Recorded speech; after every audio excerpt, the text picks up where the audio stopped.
as you know, I've been on the lookout for modern sci-fi, a good modern sci-fi, and settled on For All Mankind. The first season took a couple of episodes to get going, but I got hooked, and by the season 1 finale, it had properly reeled me in. So let's briefly chat about season 2. Hit it!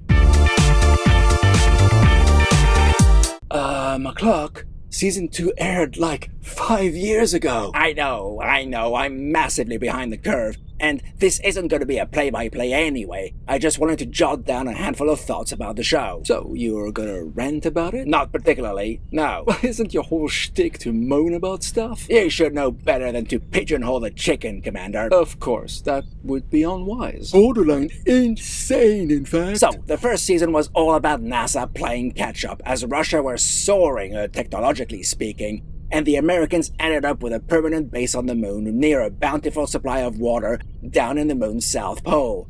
We saw women training for the space program, incredible setbacks, unbelievable hardships, people making sacrifices for their careers and ambitions and their friends, and a finale that was truly fantastic. It was engaging, thought-provoking, and I was glued to the screen. So far, so good. Exactly right, Gigi. The show blended retro nostalgia of the late 60s and early 70s with a compelling what-if scenario. It makes you curious what they'll do for an encore. Well, we got a glimpse of that with a short post-credit scene at the end of that finale, as a giant rocket launched into space from under the ocean. Amazingly, it was an actual concept proposed in the early 60s to lift massive payloads into space and use the ocean as a cost-saving idea.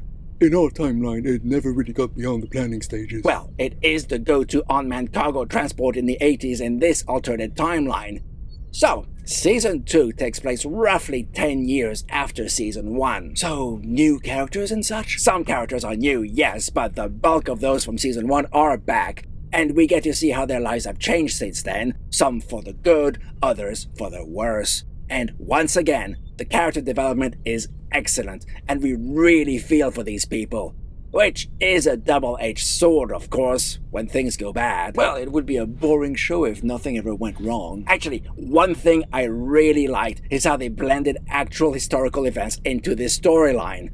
The two most notable ones are the shooting down of a Korean Airlines commercial plane by the Soviets and the joint Apollo-Soyuz mission with the symbolic handshake in space. Although true, that event happened in 1975 in our timeline, not 1983. Well, the Cold War got really, really cold in this timeline, Doc. Indeed. And it might have affected the solar system too, as there were no massive solar storms that affected satellites and forced the USA to go to DEFCON 3 in the 80s, or any other time period for that matter. Well, they're blending fiction with actual events. What do you want me to say? Well, you could say that event might have been based on the 1967 incident when a massive solar flare caused radio interference that blinded the US's ballistic missile early warning radars. I don't need to, because you just did, Doc. Well, that's why you're the Doc. So the story progresses over the 10 episodes, one event building on top of the other. Oh, and that Mexican girl is back, but she still doesn't do much aside from having a major attitude problem. Seems they're really going for the very long game with her. 2 seasons in, and still not much for her to do. They must be planning really far ahead. So in this season, the Cold War is really bad. So bad, in fact, it affects events on the moon, whose American base, Jamestown, has grown significantly since Season 1, with the Ruskies always lurking just over the horizon. The tension builds progressively throughout the season, and aside from one episode which felt lagging, I enjoyed the ride until the finale. Huh. Not a good finale? The opposite, Mouse. Quite the opposite. It was probably the best finale I've ever seen. The pacing was so well done. Its build-up over the course of its hour and 20 minutes was pitch perfect. You reach a level of tension that you feel has got to be the apogee, only for it to be surpassed again and again, until you feel that you can't take it anymore. Only it just gets worse and worse for our characters. It was absolutely brilliant. And the resolution? It got me. It really did. I've no idea how they're going to top this with Season 3, but this was peak. Perfect acting, perfect writing, perfect storytelling.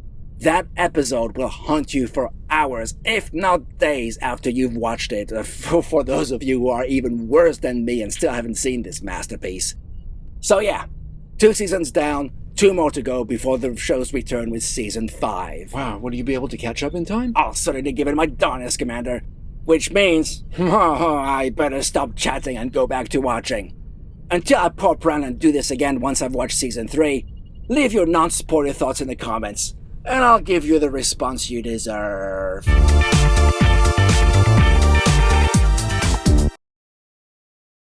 Well, you could say that event might have been based on a 1967 incident when a massive solar flare caused radio interference that blinded the USS's ballistic missile. Oh, bloody hell.